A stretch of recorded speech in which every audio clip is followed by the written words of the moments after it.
A Bíblia em um ano. Uma experiência de encontro com Jesus Cristo, a Palavra de Deus.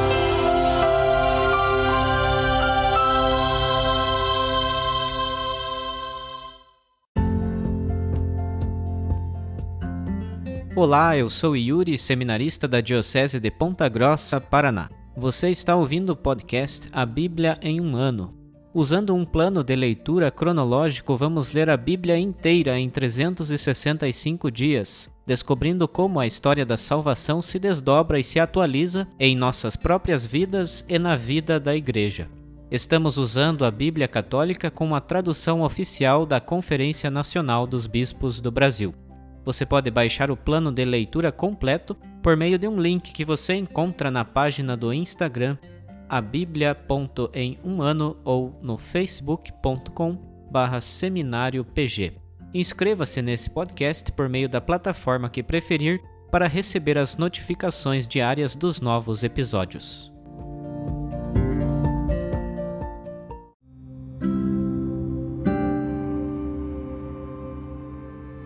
Olá, eu sou o Padre Jaime Roça, da Diocese de Ponta Grossa, no Paraná. Antes de iniciarmos a leitura e a escuta dos textos bíblicos propostos para hoje, peçamos que pela ação de Deus, a sua palavra frutifique em nossas vidas. Em nome do Pai, do Filho e do Espírito Santo. Amém. Senhor, envia teu Espírito Santo para que eu compreenda e acolha a tua palavra, que eu possa conhecer-te, amar-te, servir-te e louvar-te, a fim de que pelo testemunho da tua palavra todos te adorem.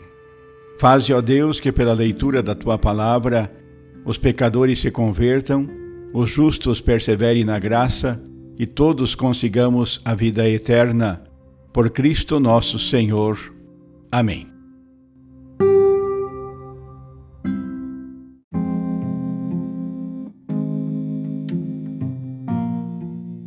Hoje é o dia 259 do nosso podcast A Bíblia em um ano. Nós vamos ler do livro de Jeremias os capítulos 39 e 40, do livro de Judite os capítulos 10 e 11 e do livro dos Provérbios, do capítulo 17, leremos os versículos 10 a 16. Livro de Jeremias, capítulo 39.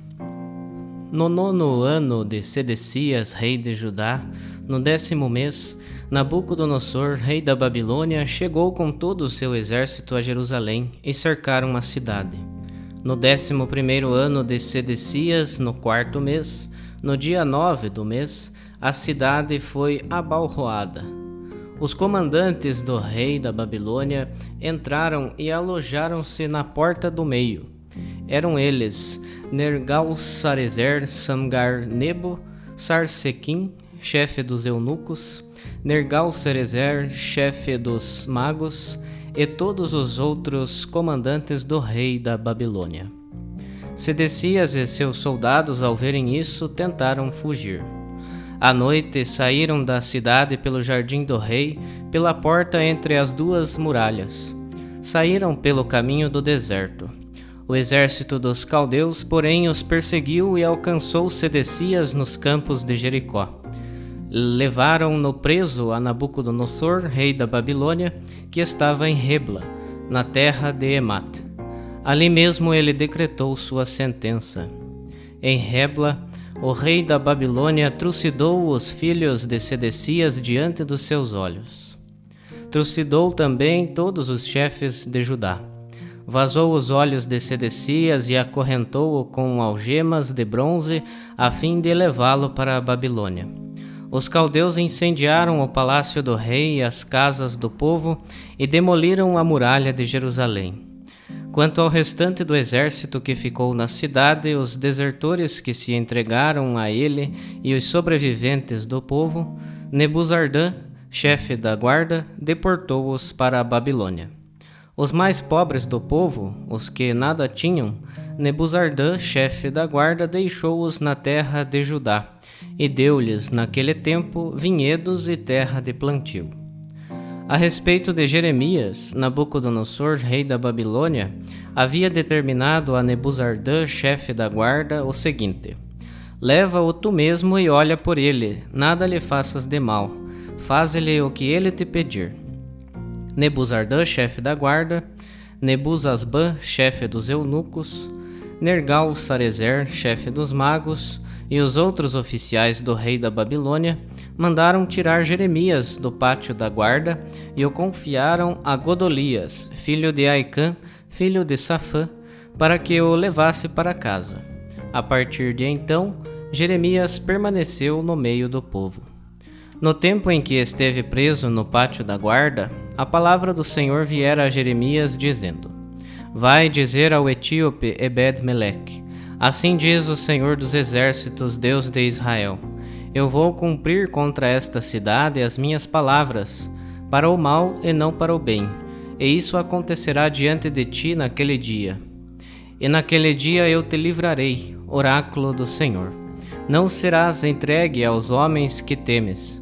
Vou te livrar realmente, não tombarás a espada. Tua vida será teu prêmio, porque em mim confiaste. Oráculo do Senhor. Capítulo 40. Palavra que veio a Jeremias da parte do Senhor, depois que Nebuzardã, chefe da guarda, mandou libertá-lo em Ramá, quando o retirou acorrentado dentre os cativos de Jerusalém e de Judá, que estavam sendo deportados para a Babilônia. Ao retirar Jeremias do meio dos prisioneiros, assim lhe falou o chefe da guarda: o Senhor teu Deus ameaçou desgraça para este lugar, e a trouxe, conforme havia dito. Isto vos aconteceu porque pecastes contra o Senhor e não escutastes a sua voz. Assim, isso aconteceu para vós. Pois bem, agora te livro das correntes nos teus punhos. Se te parece bem vir comigo para a Babilônia, vem, que eu estarei olhando por ti. Se, porém, te parece errado vir comigo para a Babilônia, deixa. O território inteiro está à tua disposição. Podes ir para onde te parecer melhor e mais adequado. E antes de qualquer reação, continuou: vai para junto de Godolias, filho de Aicã, filho de Safã. O rei da Babilônia o nomeou governador das cidades de Judá. Fica morando com ele no meio do povo, ou então vai para onde achares melhor. O chefe da guarda ainda lhe deu alimentos e presentes e o deixou ir. Jeremias foi até Godolias, filho de Aicã, em Masfa, onde passou a morar com o povo que permanecera na terra.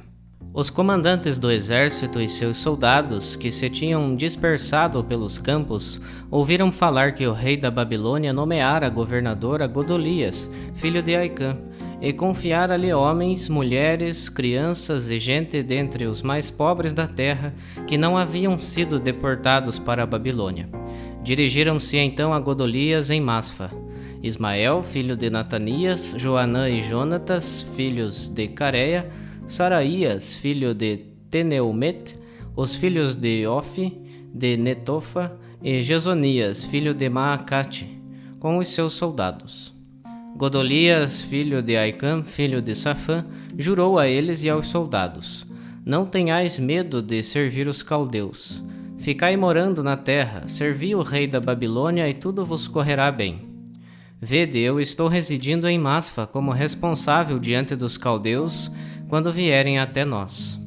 Vós podeis produzir o vinho, as frutas, o azeite e abastecer as vossas vasilhas, permanecendo nas cidades que ocupais. Também os judaítas que estavam em Moabe, Amon, Edom ou em outros territórios souberam que o rei da Babilônia tinha deixado sobreviventes em Judá e que nomeara governador a Godolias, filho de Aicã, filho de Safã. Os judaítas começaram então a voltar de todos os lugares onde se tinham refugiado. Tão logo entravam na terra de Judá, apresentavam-se a Godolias em Masfa. Em pouco tempo passaram a produzir vinho e frutas em grande quantidade. Joanã, filho de Careia, e os outros chefes militares que se tinham dispersado pela terra foram ter com Godolias em Masfa. Disseram-lhe: fica sabendo que o rei dos Amonitas, Baalis, mandou Ismael, filho de Natanias, para te matar. Godolias, filho de Aicã, porém, não acreditou. Mesmo assim, Joanã, filho de Careia, disse em segredo a Godolias em Masfa: Vou matar Ismael, filho de Natanias, sem que ninguém o saiba. Senão ele te matará, e os judaítas que se reuniram em torno de ti se dispersarão, e o que restou de Judá perecerá. Mas Godolias, filho de Aicã, disse a Joanã, filho de Careia: Não faças tal coisa, o que falas de Ismael é mentira.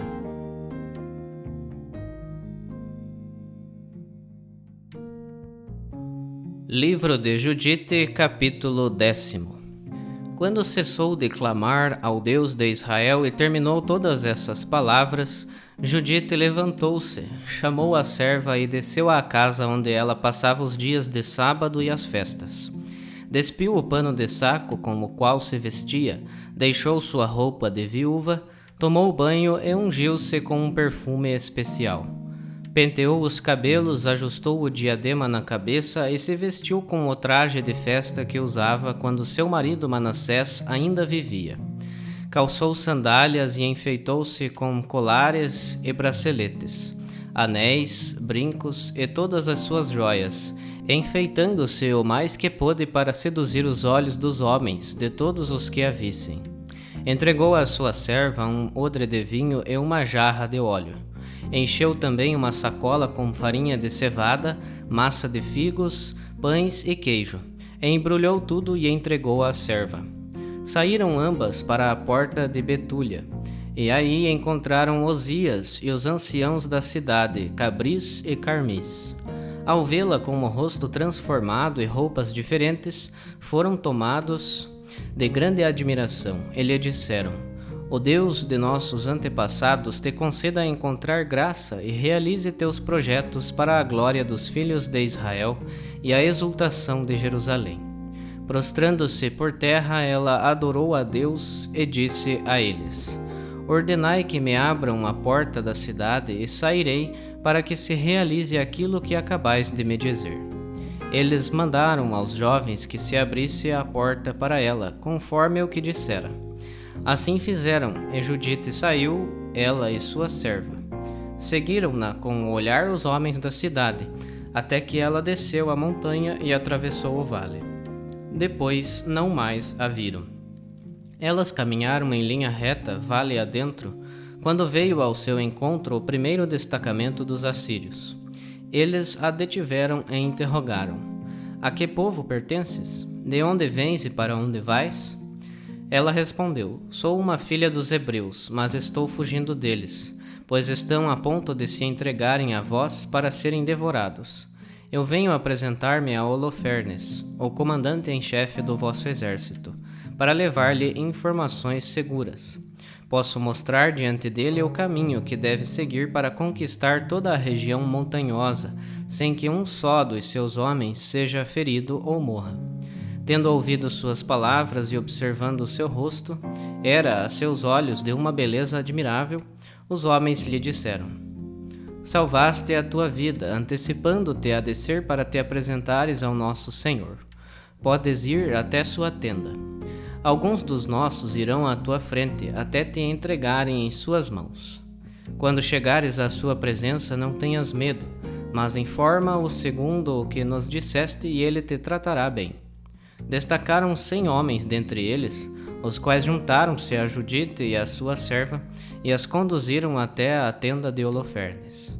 Houve um alvoroço em todo o acampamento, pois correra nas tendas a notícia de sua chegada.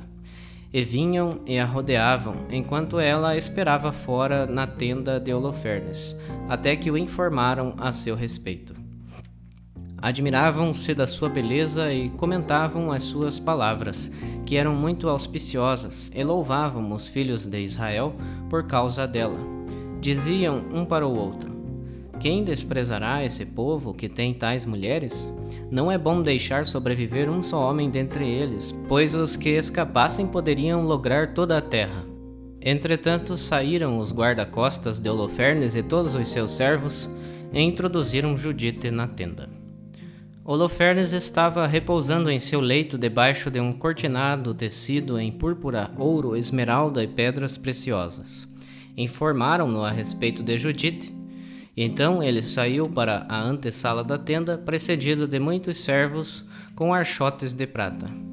Fizeram-na entrar. Quando ela chegou diante dele e de seus oficiais, todos louvaram a beleza do seu rosto. Ela prostrou-se por terra, fazendo-lhe reverência, mas seus servos a reergueram. Capítulo 11. Holofernes disse a Judite: Fica tranquila, mulher, e nada receies em teu coração, pois nunca fiz mal a ninguém que tenha escolhido servir a Nabucodonosor, o rei de toda a terra. Mesmo o teu povo que habita a região das montanhas, se não me tivessem desprezado, eu não levantaria a minha lança contra eles. Eles é que provocaram isto. Agora conta-me, por que motivo desertaste deles e passaste para nós? Vieste para salvar-te. Fica tranquila, pois viverás esta noite como também para o futuro. Ninguém há que te possa fazer mal. Quanto a mim, eu te farei bem, como acontece aos servos do meu senhor. Respondeu-lhe Judite: Aceita as palavras da tua escrava, e possa a tua escrava falar diante de ti. Não falarei mentira alguma ao meu senhor esta noite. Se, pois, seguires as palavras da tua escrava, completarás por tuas mãos o que Deus vai fazer contigo, e o meu senhor não fracassará em nenhum de seus projetos enquanto viver. Viva Nabucodonosor, o rei de toda a terra, e viva o seu domínio, porque ele te enviou para chamar à ordem todos os viventes. Pois não só os homens servirão a ele por teu intermédio, mas também os animais do campo, os jumentos e os pássaros do céu, pela tua força, viverão para Nabucodonosor e toda a sua casa. Com efeito, ouvimos falar da tua sabedoria e das sutilezas da tua mente. Propala-se por toda a terra que só tu és bom em todo o reino, poderoso e prudente, e admirável na guerra. Agora, Senhor, quanto ao discurso que Aquior proferiu no teu conselho, soubemos das suas palavras, porque os homens de Betúlia o acolheram, e ele referiu-lhes o que dissera diante de ti. Por isso, soberano Senhor, não desprezes o seu discurso, mas guarda-o em teu coração, pois é verdadeiro. O castigo não cai sobre a nossa raça, e a espada não prevalece contra eles, a menos que pequem contra o seu Deus. Agora, porém, não fique o meu Senhor frustrado e inativo, pois a morte vai cair sobre eles por incorrerem num grande pecado pelo qual exacerbarão o seu Senhor. Logo que o cometerem, eles te serão entregues para o extermínio.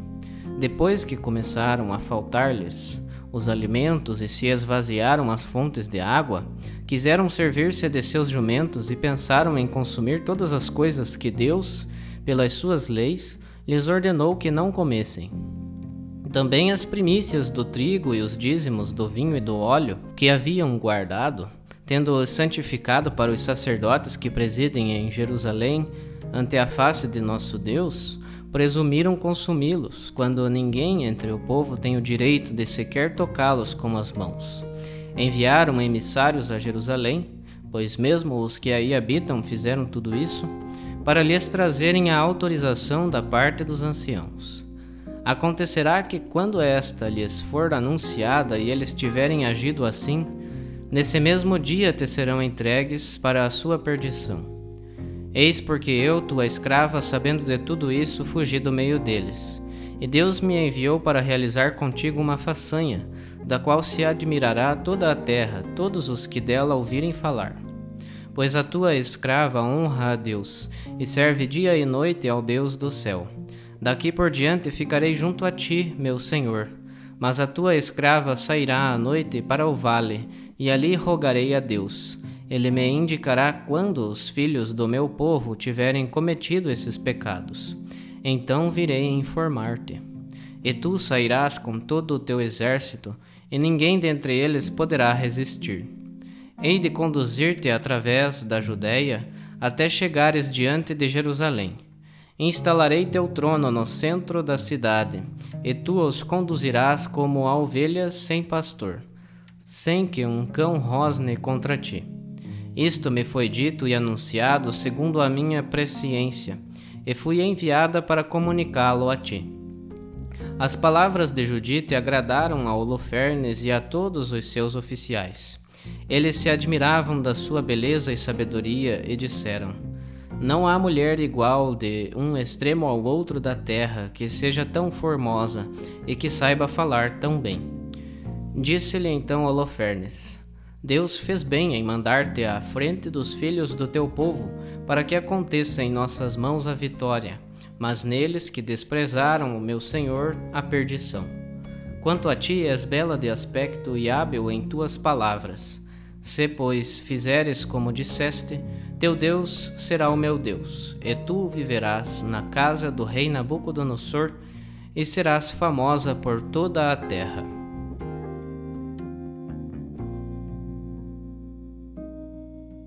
Livro dos Provérbios, capítulo 17, versículos 10 a 16. Uma só repreensão tem mais efeito no prudente do que 100 chicotadas no insensato. O malvado busca sempre as contendas, mas um mensageiro cruel será enviado contra ele. É melhor encontrar uma ursa a qual arrebataram os filhotes do que um insensato confiado em sua estupidez. A quem retribui o bem com o mal não se afastará de sua casa. Começar uma briga é como desencadear uma enxurrada. Desiste, pois, antes que se agrave a contenda. Aquele que absolve o ímpio e o que condena o justo, ambos são abomináveis diante do Senhor. Para que serve o dinheiro na mão do insensato? Para comprar a sabedoria, se ele não tem juízo?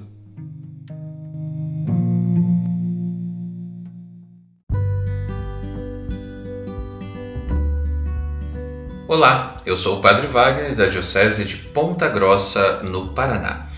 Ouvimos hoje os capítulos 39 e 40 do livro do profeta Jeremias. No capítulo 39, fala-se da queda de Jerusalém. A tomada e destruição da cidade estão descritas com maiores detalhes em Jeremias, lá no capítulo 52, mais à frente, exceto quanto ao conteúdo desse capítulo, nos versículos 3 e 14, que não se encontram lá. Então, queremos brevemente olhar um pouquinho o que esse capítulo quer apresentar. Fala-se, nesse capítulo, da sorte de Jeremias na queda de Jerusalém. O texto dessa passagem é formado por elementos díspares e mal relacionados entre si. Faltam no grego. Parece que a biografia primitiva de Jeremias acrescentou-se, primeiramente, que é a narração do assédio desse seu começo até a abertura da brecha que retoma e que se encontra também no grego. Depois, o que conta no final do seu reino e suas consequências, abreviando, e que apresenta pormenores sobre a libertação do profeta. Curioso perceber que no final desse capítulo aparece o oráculo de salvação para Ebed-Meleque. Aqui nos conduz novamente ao capítulo 38, no versículo 13. Chegamos então ao capítulo 40. Aqui aparece a expressão ainda a sorte de Jeremias. Os últimos anos de Jeremias começam a aparecer a partir desse bloco e, sobretudo aqui nos primeiros versículos, de 1 a 6, Jeremias foi solto quando caiu a cidade. É difícil reconciliar esta declaração que diz que Jeremias foi solto depois de ter sido feito prisioneiro em Ramá. Mais adiante, a partir do versículo 7, fala-se do governo de Godolias. Godolias foi um bom governador e provavelmente tinha o apoio de Jeremias. Acredita-se que o seu governo durou aproximadamente 5 anos e terminou com o seu assassinato. Isso foi consumado pelo mesmo grupo desesperado que tinha induzido Judá em sua resistência infrutífera contra a Babilônia antes da queda de Jerusalém. Acompanhamos também hoje os capítulos 10 e 11 do livro de Judite. Aqui nesse bloco nós temos Judite e Holofernes. No capítulo 10 Judite dirige-se a Holofernes. Fala-se, inclusive, no capítulo 10, da tenda de Holofernes. Essa tenda parece ser um pavilhão espaçoso e ricamente decorado. A fantasia do narrador teve livre curso nesta apresentação de tenda de exército em campanha, ainda que seja a de general-chefe. No capítulo 11, que também acompanhamos, encontramos a primeira entrevista de Judite e Holofernes. De modo que o discurso de Judite usa habilmente a roupagem do equívoco. A ação e o Senhor, nomeados no versículo 6, não são os mesmos para Judite que fala e para Holofernes que escuta. No versículo 16, temos o mesmo duplo sentido. E no versículo 8, Judite elogia a sagacidade de Holofernes ao mesmo tempo que a ridiculariza.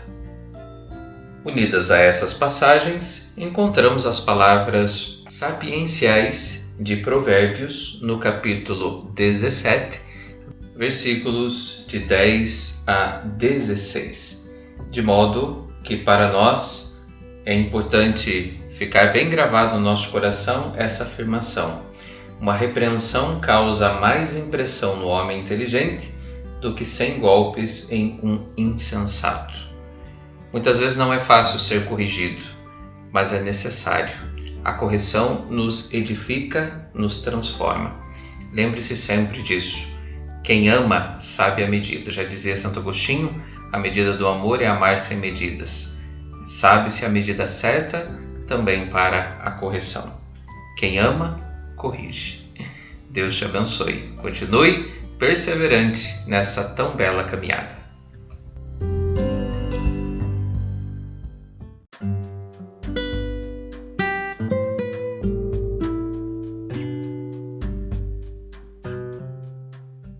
Queridos irmãos e irmãs, que possamos exclamar com São Pedro, a quem iremos, Senhor, Tu tens palavras de vida eterna, e que a cada dia, após a escuta atenta da palavra, possamos renovar a nossa opção por Cristo e pelos frutos de eternidade que Sua palavra nos oferece. Quem vos fala é o Padre Hélio Guimarães, da Diocese de Ponta Grossa, no Paraná. Oremos. Ó Deus, que unis os corações dos vossos fiéis num só desejo, dai ao vosso povo amar o que ordenais e esperar o que prometeis, para que na instabilidade deste mundo fixemos os nossos corações onde se encontram as verdadeiras alegrias.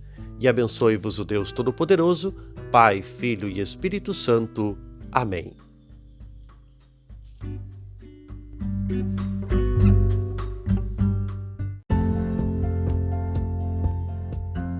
Você acaba de ouvir mais um episódio do podcast A Bíblia em um Ano. Continue nesse bom propósito de ouvir, ler e praticar a Palavra de Deus. Rezemos por todos que estão fazendo este caminho de leitura da Bíblia. Procure também participar da sua comunidade. A permissão para uso do plano de leitura The Bible in a Year com Padre Mike Schmitz e Jeff Kevins foi concedida por Ascension. A versão original pode ser baixada em ascensionpress.com. Todos os direitos desse plano estão reservados à Ascension. Os demais conteúdos do podcast não são criados, revisados ou apoiados por Ascension. Até amanhã!